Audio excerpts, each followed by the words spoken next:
Hi Aquarius, this is Chav. Welcome back sa ating channel. By the way, Aquarius, this is your time-lapse reading. Gamitin ang reading na ito bilang gabay lamang. Kung naka-resonate kayo, comment down. Tandaan, Aquarius, ito ay general reading. Kunin niyo lang po kung ano naka-resonate sa'yo. This is for you, Aquarius.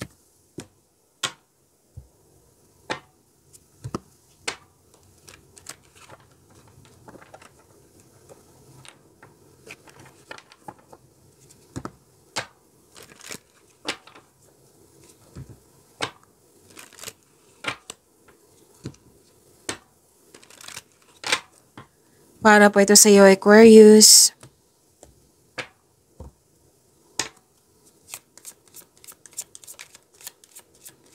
Maraming salamat po sa inyong patuloy na suporta sa mga nag-donate, sa mga hindi nag-skip ng ads. Maraming salamat po. Sa mga hindi pa nag-subscribe, subscribe na po kayo at click bell notification para malaman nyo na may bago tayong video. Para sa mga gusto magpa-reading po, comment po kayo ng personal reading. Again, comment kayo ng personal reading and check my reply sa comment section.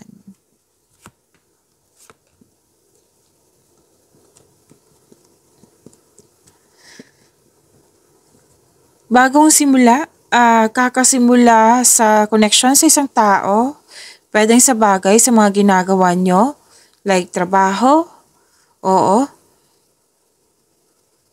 At nakikita ko dito may na-hire sa trabaho, kahit walang experience. May nakita rin ako dito may concern ka sa immature na tao. And pwede din na may humihingi ng attention sa'yo. Pwedeng inner child mo ito. Or literal na bata na humihingi ng time sa'yo. Tapos nakita ko dito, Aquarius, na nahihirapan ka or nabibigatan ka sa isang sitwasyon, bagay man or tao. Pwede din sa desisyon to, nahihirapan kang gumawa ng desisyon na gusto mong, what I meant is, nahihirapan sa paggawa ng desisyon. So, kasi may nakita kasi ako dito, guilt and sacrifice. Opo. Pwede din pumipili ka din, nahihirapan kang pumili. And huwag kayong mag-alala kasi may sinabi naman ng card nyo dito na may hope and healing. Yes, may hope and healing, may personal development, makaka-receive kayo ng recognition like fame, awards, compliment, maraming ideas na bibigyan mo siya ng agarang aksyon o reaksyon, Aquarius. And, okay, malakas ang iyong intuition. At makakatanggap din kayo ng blessings. Nakita ko rin dito, nag-research kayo, pwedeng sa internet. Opo.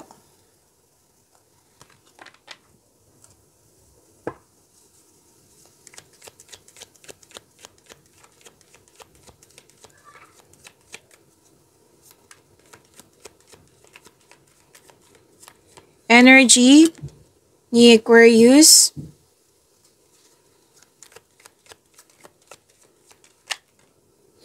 Okay, mukhang marami to.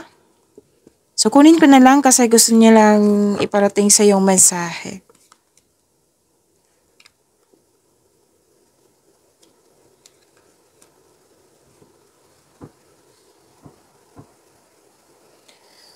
Para sa mga bago dito, kung may napansin kayo na repeating message, yan po yung pinupush ng card sa inyo. Like for example, nanood kayo sa inyong monthly, weekly, daily at dito din. At may napansin kayo na repeating message, yan po yung pinupush ng card sa inyo na kailangan yung bigyan ng atensyon, solusyon at aksyon kung maaari po. So na yung energy ni Aquarius. May dumating na opportunities na binigyan mo siya ng agarang aksyon o reaksyon. Kasi alam mo yung gagawin mo.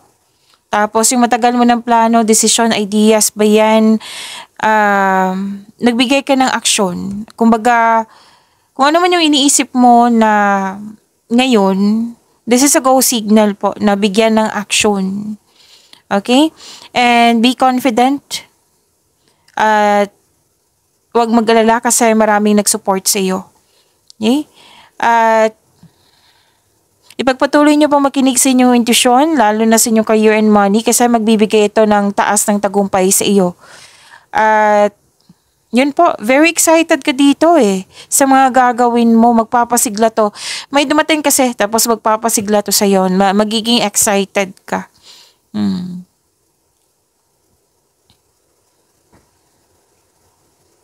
Mukhang may biyahe kayo.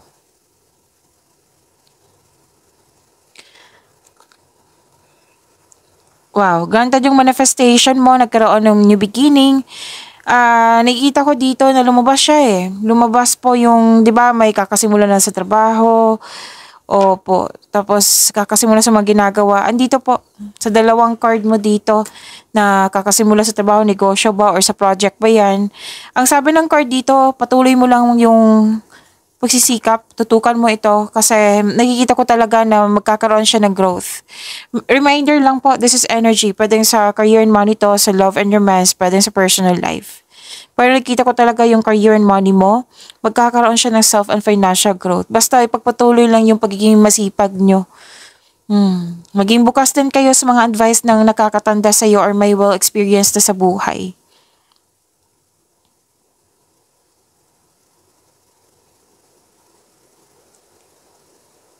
Okay. So, pwedeng may nangyari sa nakaraan na nabibigatan kayo, nahihirapan kayo, nasaktan kayo. Kasi may ending with new beginning na dito eh. Kumbaga pagtatapos ng isang mapait na sinapit. Kasi nakikita ko dito natanggap mo yung pagtatapos. Ang pagsuko na ito ay lumili ka ng isang pakiramdam ng kapayapaan at pasasalamat. Mawawala na yung mga blockages po kung ano man ito. May parating na biyaya na magbibigay daan ng mas maunlad na panahon.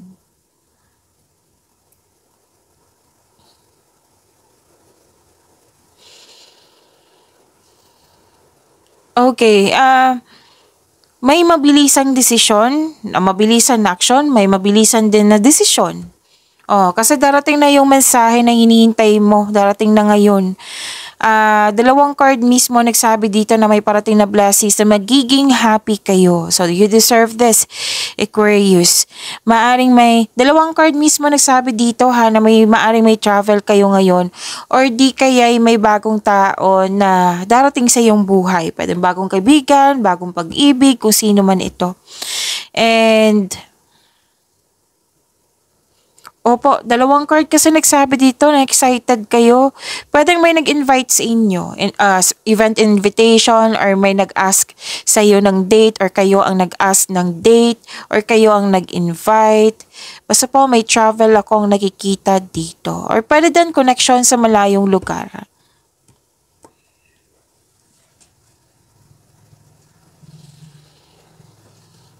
Okay, isang maraming aloko idea ang darating sa'yo. Sobrang busy mo, oh.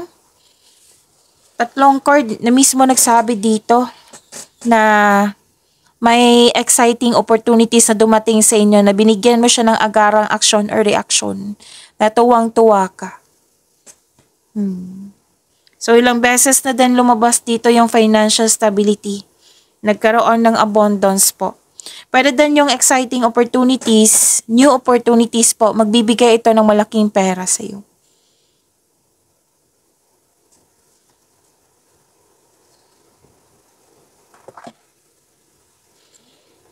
Okay, may biglaang pagbabago ha. Huwag kayong mag-alala sa pagbabago na ito kasi sinabi naman ng card nyo dito na makakasuporta to sa inyong growth and expansion. Kailangan mo lang harapin and always expect the unexpected. Maaari din na may sikreto na which may be shocking. Yes, may sikreto which may be shocking.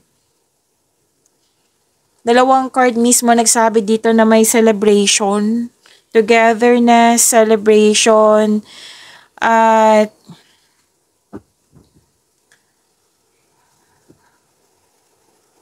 okay, may pagdiriwang dito eh.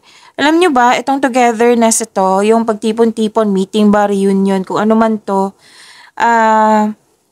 stress reliever to.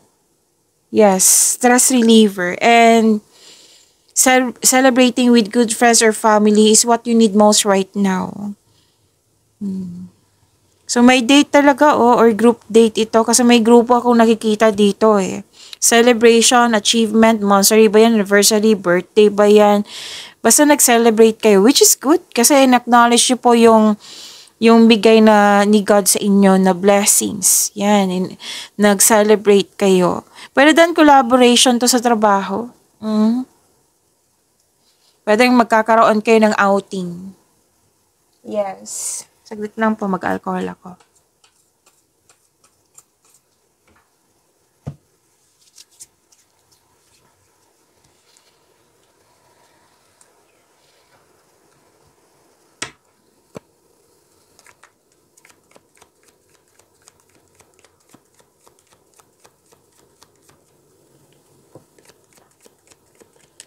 Career and money ni Aquarius.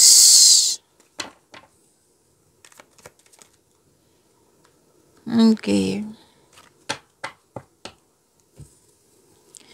Ganda naman ito, Aquarius, kasi nakita ko dito na makaka-receive ka ng malaking pera. Resulta to sa inyo sipag at syaga. Pwede expectation nyo to. Oo, basta may nakita ko malaking pera. Pwede din opportunities na makapagbigay sa'yo ng malaking pera.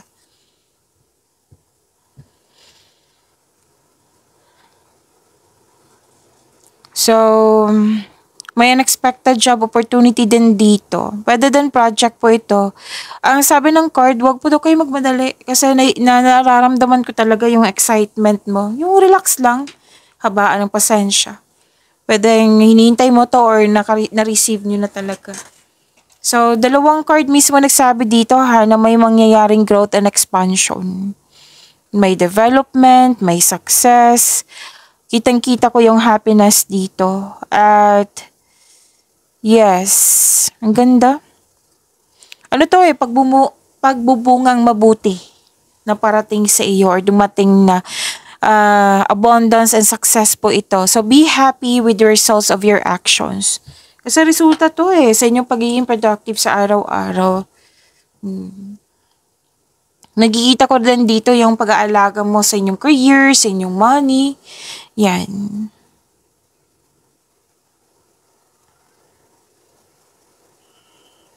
Pagod kayo? Stress? Gusto nyo mag-vacation leave? Magbakasyon para makapag-isip ng mabuti, para makapaghanda. Pero then galing kayong bakasyon. Kaka-resume nyo lang sa mga ginagawa nyo dyan. So, ang advice ng card dito, you need to relax, calm your mind, and reflect. Tamang tulog, tamang meditation ay kailangan po. Kasi nakikita ko dito, stress, pagod. Opo. Gusto nyo mag-leave, magbakasyon, pwedeng tapos na yung bakasyon. Yan.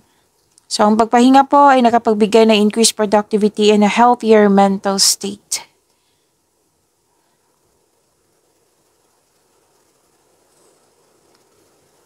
Kung ano man tong challenges na nakikita ko dito, fear, doubt, hesitation, challenges, struggle, bayan, or blockages, mawawala na po ito. Ma-overcome nyo po kasi hinarap mo.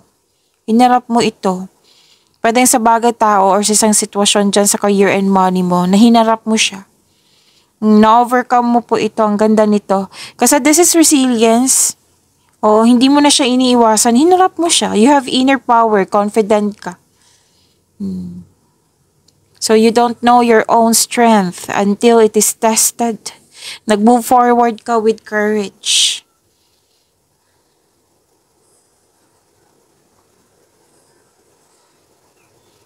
May advice ang card nyo dito. Huwag po daw kayo magpasobra sa trabaho or sa paggasta.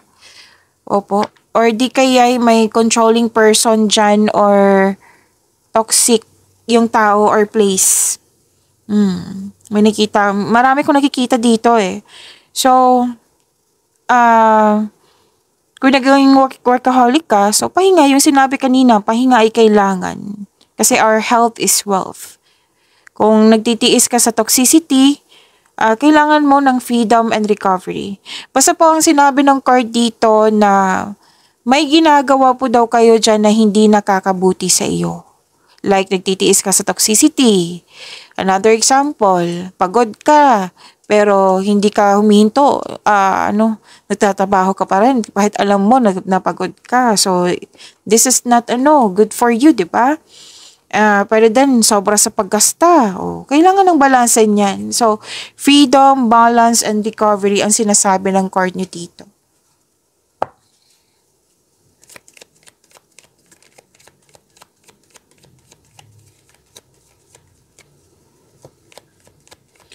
Love life, self-love, partnership, and romance ni Aquarius. Okay, hindi po ako nagbabasa ng reverse card.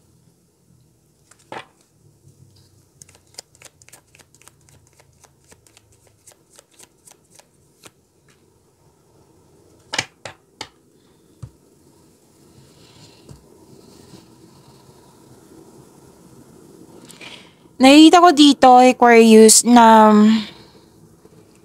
nalungkot ka dito Pwedeng tapos na to ha. Pwedeng tapos na ito. Nalungkot ka dahil sa loss of connection sa isang tao or nawala sa'yo, pwedeng bagay, tao, opportunities. Pero most likely, tao to na nawala sa'yo na this is only temporary. Lilipas din po ito. And kailangan mo itong i-express Like, maging open, maging yung sinabi nga ng card kanina, diba? Kailangan ng freedom, kailangan ng recovery. Kung kailangan mong iyak, then go ahead. Walang masama sa pagkakaroon ng pag-iyak, okay? So, para ma-process mo ito. Okay? So, this sadness or grieving is grieving process takes time. But it will not last forever po. There is always a way out. Kasi crying is a very healthy thing to do. It relieves stress, ease pain, and cleanses our soul. Pahinga ay kailangan din po. Okay? And don't worry, after nito, nakita ko naman dito po na magkakaroon siya ng new direction. Yes, magkakaroon siya ng new direction. So, yun po. Kailangan lang i-process, kumbaga.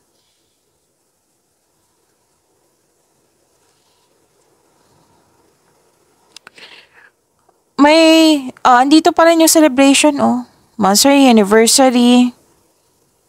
Yes, tapos ng construction ng dream house mo, yung structure nakikita ko dito. Oo. And may perfect situation dito na maaring makatanggap ka ng gantimpala or positibong resulta sa mga ginagawa po. Basta nag-celebrate po kayo dito and ready ka na sa new journey.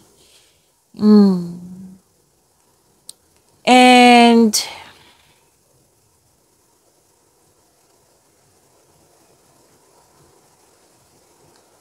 okay, ingat lang po sa ha. Conversation, kung may kausap kayo ngayon, ingat lang po kasi pwedeng nangyari na to or mangyayari pa lang na sana'y maiwasan nyo or sana'y kung nangyari na, sana'y ma-overcome nyo po na nag-uusap for peaceful resolution. Tapos, ang ending, nagkaroon ng unpleasant conversation or nagkaroon ng argument. So, you have to you have to improve communication. Oo. Like, makinig siya sa'yo kung nagsasalita ka, na makinig ka kung nagsasalita siya. Kumbaga, give and take kung pwede po. And, pwedeng may against Pwedeng isa sa inyo may against, oo. So, ito yung dahilan na hindi nagkaroon ng pagkakaunawaan. Tapos, ang sabi kasi dito, kung itong taong ito ay parating naghahanap ng gulo or away, baka kailangan nyo pong magdesisyon. Remember, buhay niyo po ito, kayo po ang mag-decide niyan. Okay?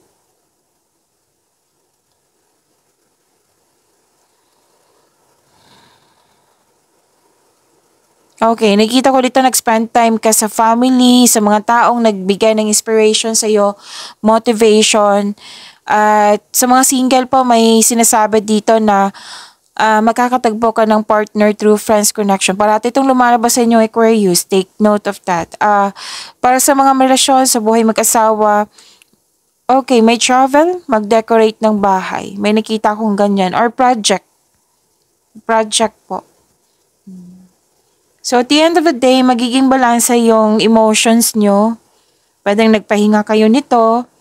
At nagkaroon ng pagkakaisa, pagkakaayos, nagtutulungan, may realization. Oo. Tapos, nagbigay ng tiwala. Yan, nagbigay ng tiwala. Pag-imanin niyo po yung blessings na binigay sa inyo. Aquarius, see you tomorrow. Maraming salamat po.